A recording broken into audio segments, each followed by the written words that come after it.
The experiment film की कहानी दो एलिफेंट्स के इमेज से शुरू होती है, जहां नेचुरल सिलेक्शन लिखा हुआ होता है और फिर कुछ इंसेक्ट्स का एक दूसरे पर अटैक दिखाया जाता है, जिसमें पानी में और खुश्की में रहने वाले जानवर भी शामिल होते हैं।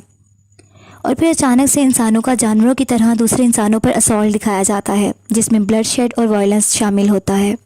फिर एक किरदार सामने आता है जिसका नाम ट्रेविस होता है। वो एक एंटी वार प्रोटेस्टर है। अगला सीन पब्लिक से शुरू होता है, जहां पब्लिक स्लोगन्स लगा रही होती है और नो मोर कफन्स और पीस वर्ड के बैनर्स पकड़े हुए होते हैं। ट्रेविस भी इस प्रोसेशन में होता है और एक आदमी से बातें कर रहा होता है। ट्रेविस ने जो साइन बोर्ड पकड़ा रखा होता है उसके ऊपर लिखा होता है ब्रिंग देम होम। इसी दौरान एक लड़की उसी पब्लिक में होती है। उसको एक आदमी पुश करता है जिससे वो नीचे गिर जाती है। ये देखकर ट्रेविस को गुस्सा आ जाता है। वो इस आदमी को पंच मारने लग जाता है कि अचानक से पुलिस आ जाती है और लड़ाई को ख़त्म कर देती है। वो लड़की ट्रेविस से पूछती है क्या तुम ठीक हो। उसके बाद ट्रेविस की इस लड़की से दोस्ती हो जाती है और बातचीत शुरू करता है। वो इसे बताती है कि वो इंडिया जा रही है। ट्रेविस अगले सीन में अपने रूम में न्यूज़पेपर बैठा देख रहा होता है और उनमें से एक एडवर्टाइजमेंट देखता है जिसमें बिहेवियरल एक्सपेरिमेंट के लिए कुछ सब्जेक्ट्स की ज़रूरत होती है और इसका ड्यूरेशन 2 वीक्स होता है और स्टाफ की ज़रूरत होती है, जबकि इसमें पे जो मेंशन की जाती है वो $1000 पर डे है। ट्रेविस इंटरव्यू के लिए जाता है और पास ही इसके पास एक आदमी आकर बैठ जाता है जिसका नाम बैरिस होता है। ट्रेविस इस आदमी को देखकर स्मार्ट मैन कहता है और वो स्मार्ट मैन इसको कहता है कि हम स्ट्रेंजर्स हैं। थोड़ी देर में एक प्राइमरी साइंटिस्ट कैंडिडेट के साथ एक मीटिंग अरेंज करता है और कहता है कि जो हम करने जा रहे हैं वो बिहेवियरल एक्सपेरिमेंट है। इसके लिए हमें शॉर्ट सीरीज़ ऑफ टेस्ट को कंडक्ट करना होगा।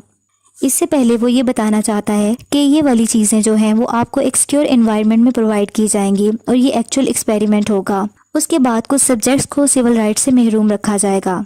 उसके बाद वो सबको कहता है चलें टेस्ट लेते हैं। ट्रेविस और इसके साथ दूसरे मेंबर्स के सामने डिफरेंट किस्म के क्वेश्चंस को पोज किया जाता है, जैसे कि ट्रेविस के सामने वायलेंस का वर्ड लिया जाता है और वो नो कहता है। उसके बाद रिलीजन का नाम लिया जाता है तो वो नो कहता है। इस पर साइंटिस्ट कहता है ये तो एक ब्रॉड एरिया है। इसी तरह ट्रेविस और बैरिस से कुछ क्वेश्चंस और भी पूछे जाते हैं और इसके बाद ट्रेविस को एक रूम में बिठा दिया जाता है। वहाँ एक बड़ी सी स्क्रीन होती है जिस पे वायलेंट स्क्रीन सीन्स दिखाए जाते हैं। इसके बाद ट्रेविस कुछ वक्त अपनी दोस्त के साथ गुजारने के बाद नेक्स्ट डे उसी जगह पर दोबारा पहुँच जाता है। वहाँ बैरिस को भी देखता है और बैरिस उसे देखकर कहता है कि मुझे तुम्हें देखकर खुशी हुई है। इन सब में से ज़्यादातर लोग जॉबलेस होते हैं और परेशानी का शिकार होते हैं और वो इस चीज़ को मानते हैं। उनसे प्राइमरी साइंटिस्ट दोबारा कम्युनिकेट करता है। इसके बारे में बताता है कि आने वाले 2 वीक्स में आप सबके लिए तजर्बात हैं। फिर कहता है कि जैसा मैंने आपको पहले बताया है कि मैं आप में से कुछ लोगों के पास सिविल राइट्स ले लूँगा और अगर आप अभी छोड़ना चाहते हैं तो ये आपके पास आखिरी चांस है। फिर पूरा स्टाफ एक दूसरे की तरफ देखता है और हाँ में सर हिलाता है। इसके बाद लीडर गुड कहता है और फिर कहता है कि आपकी सेफ्टी आपकी नंबर 1 प्रायोरिटी होगी और आपकी तरफ से कोई वायलेंस हुआ तो एक्सपेरिमेंट फ़ौरन टर्मिनेट कर दिया जाएगा। फिर लीडर सबका नाम बोलता है और नाम लिए जाने वाला पर्सन खड़ा हो जाता है और एक अलग ग्रुप बन जाता है, जबकि बैठे हुए लोगों को एक अलग लाइन को फॉलो करने का कहा जाता है। इसी तरह वो साइंटिस्ट गुड लक जेंटलमैन कहकर चला जाता है। बैरिस की टीम को इंस्ट्रक्शंस दी जाती हैं क्योंकि बैरिस की टीम गार्ड टीम होती है जबकि ट्रेविस की टीम प्रिजनर्स की होती है। जबकि बैरिस की टीम को ये कहा जाता है कि इन प्रिजनर्स के लिए कुछ 5 क्रूशियल रूल्स हैं। इनमें से इनको रूल्स बताए जाते हैं, जैसा कि प्रिजनर्स को सिर्फ डेजिग्नेटेड एरिया में ही रहने की इजाज़त है और फिर बताया जाता है कि उनको 3 वक्त का खाना मिलेगा और खाने के बाद इनको अपनी प्लेट्स को साफ करना होगा। 30 मिनट की इनके पास रिक्रिएशनल टाइमिंग होगी जिसमें वो अपनी रिक्रिएशन कर सकते हैं। इसके अलावा और भी रूल्स बताए जाते हैं। साथ में इस वार्निंग के साथ जिसने रूल्स ये तोड़ दिए तो उसको पनिश किया जाएगा। ये एक्सपेरिमेंट और ये भी बताया जाता है कि एक्सपेरिमेंट किसी इंडिविजुअल से रिलेटेड नहीं है। अगर किसी ने एक ने भी रूल तोड़ा तो ये सब पर लागू होगा और अगर 30 मिनट के अंदर डिसिप्लिनरी एक्शन नहीं लिया गया पूरे स्टाफ में से जो कि ग्रुप मेंबर्स हैं, अगर फेल हो गए तो फ़ौरन रेड लाइट जल जाएगी और एक्सपेरिमेंट को ख़त्म कर दिया जाएगा। फिर साइंटिस्ट कहता है अब मैं तुम्हें 2 वीक्स के बाद मिलूंगा। फिर बैरिस के ग्रुप में से एक मेंबर सबको बताता है कि अपने कपड़े अपने दिए गए नंबर्स के मुताबिक पहन लें और जो भी सेल असाइनमेंट्स दी गई हैं वो इनके सेल के साथ अटैच कर दी जाएंगी। फिर सब अपनी अपनी सेल्स में मूव करते हैं और वहाँ कैमरास भी लगे होते हैं जिसको ट्रेविस देखता है। ट्रेविस के जो पार्टनर होते हैं बेंजी और निक्स होते हैं जो कि इसके प्रिजनर मेट्स होते हैं। इसके बाद अगले सीन में बास्केटबॉल खेलने का टाइम आ जाता है। अब प्रिजनर्स बास्केटबॉल खेल रहे होते हैं कि एक प्रिजनर बास्केटबॉल गार्ड को मार देता है और इसके होंठ पर लगने की वजह से इसके होंठ से खून बहना शुरू हो जाता है। लेकिन गार्ड रूल के तहत कोई रिएक्शन नहीं दिखा सकता और इसे कहता है कि 30 मिनट में डिसिप्लिनरी एक्शन हम ले सकते हैं। वो अपने फेलो से बात करता है लेकिन वो नहीं लेते।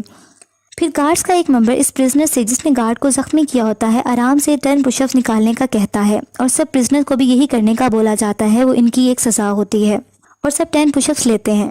गार्ड्स के रूम में कैमरास लगे होते हैं जिसमें प्रिजनर की तमाम एक्टिविटीज़ को देख रहे होते हैं। इसके अलावा सारे प्रिजनर्स को गार्ड्स खाना सर्व करते हैं क्योंकि ये अब सेकेंड डे होता है। इसमें एक चीज़ प्रिजनर्स को बहुत एक पसंद नहीं आती, लेकिन रूल के मुताबिक फूड प्लेट्स को साफ़ करना ज़रूरी होता है। ट्रेविस अपने कुछ प्रिजनर्स के साथ अपनी प्लेट साफ़ नहीं करता और गार्ड्स को जब फोर्स करता है तो वो अपनी प्लेट को गार्ड के हाथ पर उलट देता है और कहता है कि ये देखो मैंने प्लेट को साफ़ कर दिया। गार्ड का लीडर आवाज़ लिखाता है कि इन्हें और पुशअप करने होंगे। इस पर एक प्रिजनर एक खाने वाली चीज़ उठाकर उसके मुंह पर मार देता है जिससे कहता है कि ये लो, ये कर दिया मैंने पुश। जब वही गार्ड इन पर एक चीज़ खाने वाली मारता है तो सारे प्रिजनर सारी चीज़ें उठाकर उन पर फेंकना शुरू कर देते हैं जिससे गार्ड्स भाग जाते हैं और प्रिजनर ज़ोर से आवाज़ लगाते हैं कि ये हमारा घर है और फिर खुश हो जाते हैं। अगले सीन में सारे गार्ड्स आपस में रूल्स की बातें कर रहे होते हैं। इसके बाद बैरिस एक प्लानिंग करता है कि हमें प्रिजनर्स को ह्यूमिलेट करना होगा क्योंकि उन्होंने ऐसा किया। ये कहकर वो प्रिजनर्स के सेल में एक फायर एक्सटिंग्विशर स्प्रे कर देता है और फिर ट्रेविस को बैरिस हैंडकफ से प्रिजनर सेल से एक डोर के साथ लॉक कर देता है क्योंकि उसने ट्रेविस से बदला लेना होता है। ट्रेविस के बोलने पर बैरिस इसे शट अप बोलता है, फिर ऊंची आवाज़ में कहता है कि कोई ऐसा इंसिडेंट दोबारा नहीं होना चाहिए और सबको समझा देता है। फिर ज़ोर से आवाज़ लगाता है क्या सब समझ गए हैं? तो सब यस सर की जवाब देते हैं। फिर बैरिस मिरर के सामने जाता है और अपने आप को देखकर मुस्कुराता है। दूसरी तरफ ट्रेविस परेशान और गुस्से की हालत में होता है। अब प्रिजनर की आवाज़ आती है। अब इसको प्रिजनर की आवाज़ आती है जो कि इसका प्रिजनर मेट होता है कि वो कहता है कि मेरा ब्लड शुगर लो हो गया है। जब वो गार्ड्स को ये बताता है तो गार्ड्स इसे चुप रहने का बोलते हैं। ट्रायल के तीसरे दिन बैरिस सब प्रिजनर से कम्युनिकेट करता है और कहता है कि अब 11 दिन रह गए हैं, हमें ऐसा एक्ट करना चाहिए कि हर कोई खुशी खुशी अपने घर जाए। फिर पूछता है कि प्रिजनर नंबर 61 कहाँ है। जब बैरिस अंदर दूसरे गार्ड के साथ जाता है तो वो प्रिजनर्स बीमार होता है जिसका नाम बेंजी होता है और अपने बिस्तर पर लेटा हुआ होता है। बैरिस इसे उठने का कहता है लेकिन ट्रेविस इसकी हमायत कर देता है और इसकी बीमारी का बताता है, लेकिन गार्ड ये नहीं समझता और कहता है कि रूल्स होते हैं। ट्रेविस कहता है कि अगर कुछ ऐसा हुआ तो एक्सपेरिमेंट ओवर हो जाएगा अगर हमने एक दूसरे को हार्म पहुंचाया। फिर गार्ड आवाज़ लगाता है कि अपने सेल्स में दोबारा वापस चले जाएं और सबको बंद कर दिया जाता है। अब ट्रेविस बहुत परेशानी की हालत में सेल के साथ लॉक्ड होता है और उसको अपनी दोस्त को इमेजिन करने लगता है। फिर अपने प्रिजनर मेट से भी बात करता है। दूसरी तरफ गार्ड्स बात कर रहे होते हैं कि अगर कोई हर्ट हुआ तो एक्सपेरिमेंट ओवर हो जाएगा और हमें पे भी नहीं किया जाएगा, इसलिए ये बेहतर है कि दूसरे तरीके से इस चीज़ को रिजॉल्व किया जाए। इसी तरह बैरिस एक और प्लानिंग करता है। वो चुपके से ट्रेविस से बदला लेने के लिए रात के वक्त उसको सेल से निकलवा लेता है और एक जगह पर जाकर कुर्सी से बंधवा देता है। फिर इसके बाद शेविंग मशीन से इसके हेड की शेव कर देता है और उससे बदला लेता है। फिर इसकी कुर्सी पर जोर से हिट करता है जिससे ट्रेविस दूर जा गिरता है। ट्रेविस को बहुत ज़्यादा डिसऑनर किया जाता है। जब ट्रेविस अपने सेल में वापस आता है उससे पूछा जाता है कि उसके साथ क्या हुआ, लेकिन वो खामोश रहता है। बेंजी जो था, वो जो बीमार था, उसको ट्रीट नहीं करवाया जाता और ना ही खाने के लिए दिया जाता है क्योंकि वो अपने बिस्तर से नहीं उठ सकता। ट्रेविस चुपके से ब्रेड को स्टील करता है और उसके पास ले जाकर उसको खाने के लिए दे देता है। रात का वक्त होता है कि गार्ड में से एक मेंबर जो कि इनजस्टिस होता हुआ नहीं देख पा रहा होता, वो ट्रेविस की मदद के लिए आता है। ट्रेविस उससे रिक्वेस्ट करता है कि वो बेंजी का बैग ला दे, उसमें से इंजेक्शन और इंसुलिन ला दे और अगर उसे चाहिए तो वो उसको पैसे भी दे देगा। लेकिन वो गार्ड पैसे लेने से इनकार कर देता है और चुपके से उस रूम में जाता है जहाँ बैग्स रखे होते हैं। वहाँ जाकर बेंजी के बैग को ढूंढता है और वहाँ से इंसुलिन और इंजेक्शन लेकर निकलता है। जबकि दूसरी तरफ बैरिस कैमरास के थ्रू सब कुछ देख रहा होता है। जल्दी से अपने उसी गार्ड के पास पहुँच जाता है जो ट्रेविस की मदद कर रहा होता है। उसको डरा धमकाकर पूछ लेता है कि उसे ऐसा करने पर किसने बोला और वो सब कुछ बता देता है। इसी तरह बैरिस इंसुलिन और इंजेक्शन लेकर खुद सेल में जाता है और बेंजी के बिस्तर पर रख देता है और ट्रेविस को घूर कर देखता है। नेक्स्ट सीन में ट्रेविस को बैरिस लीडर के पास लाया जाता है। फिर ट्रेविस को वायोलेट करने पर टॉयलेट साफ करने का कहा जाता है। ट्रेविस नहीं मानता और इसे मजबूर किया जाता है कि वो कहे कि I am a prisoner. Travis इसकी बात नहीं मानता और बाहर में जाओ बोलता है। ट्रेविस को सज़ा के तौर पर इसका मुंह टॉयलेट में डाल दिया जाता है और उसके ऊपर पानी छोड़ दिया जाता है। लेकिन ट्रेविस ये सब सहने के बाद भी बैरिस को कहता है कि तुम जहन्नुम में जाओ। लेकिन एक बार आखिर में आकर ट्रेविस हार मान जाता है और कह देता है कि I am a prisoner. Next scene में ट्रेविस को रोते हुए दिखाया जाता है और वो बहुत बेबसी की हालत में होता है। कैमरे से हर चीज़ कैप्चर की जा रही होती है। दूसरी तरफ बैरिस रात को इस गार्ड को उठाता है जिसने ट्रेविस की मदद करने की कोशिश की होती है और उसको दूसरे रूम में ले जाकर दूसरे गार्ड से वायलेंस करवाता है। 5वें दिन इसी गार्ड को प्रिजनर के सामने लाया जाता है और उसके मुंह से जब कपड़ा हटाया जाता है तो इसका मुंह खून से भरा होता है और वो जख्मी होता है। बैरिस इसको प्रिजनर नंबर 76 का नाम देता है। ट्रेविस सब सुन रहा होता है और अपनी शर्ट उतारकर गुस्से से ज़मीन पर फेंक देता है और इस तरह ट्रेविस को देखा देखी सारे इसके प्रिजनर्स अपनी शर्ट्स को नीचे फेंक देते हैं। थोड़ी देर बाद ट्रेविस आगे बढ़ता है और कैमरा की तरफ जाता है और नीचे गिर जाता है। बैरिस इसको वायलेट करता है और ब्रूटैलिटी दिखाता है, जबकि बेंजी इसको बर्दाश्त ना करते हुए बैरिस को हिट कर देता है। जैसे ही बैरिस मुड़ता है और बेंजी को जोर से मारता है जिससे बेंजी ज़मीन पर गिरकर तड़पने लगता है और ज़ख्मी हो जाता है। अब बेंजी ज़मीन पर गिरा मोशनलेस होता है। ट्रेविस को एक आइसोलेटेड आयरन बॉक्स में बंद कर दिया जाता है और उसके अंदर भी एक कैमरा लगा होता है। अब गार्ड्स बहुत ज़्यादा परेशान हो जाते हैं, लेकिन बैरिस अपनी ब्रूटैलिटी दिखाता रहता है और कहता है कि किसी को पता नहीं चलेगा। छठे दिन भी ट्रेविस इस आयरन बॉक्स में कैमरा की तरफ देखकर हंसता रहता है और दूसरों को ही दिखाता रहता है कि उसको कोई कुछ नहीं हुआ और हिम्मत नहीं हारता और आखिरकार अपनी ब्रेसलेट की मदद से वो उस आयरन बॉक्स को खोलने में कामयाब हो जाता है और आज़ाद हो जाता है। बाहर निकलकर वो अपने प्रिजनर्स को आज़ाद करवाता है और गार्ड्स पर हमला करने की कोशिश जारी रखते हैं। एक प्रिजनर आकर ट्रेविस को एक आयरन स्टिक पकड़ाता है ताकि वो इससे दूसरे गार्ड्स पर हमला करे।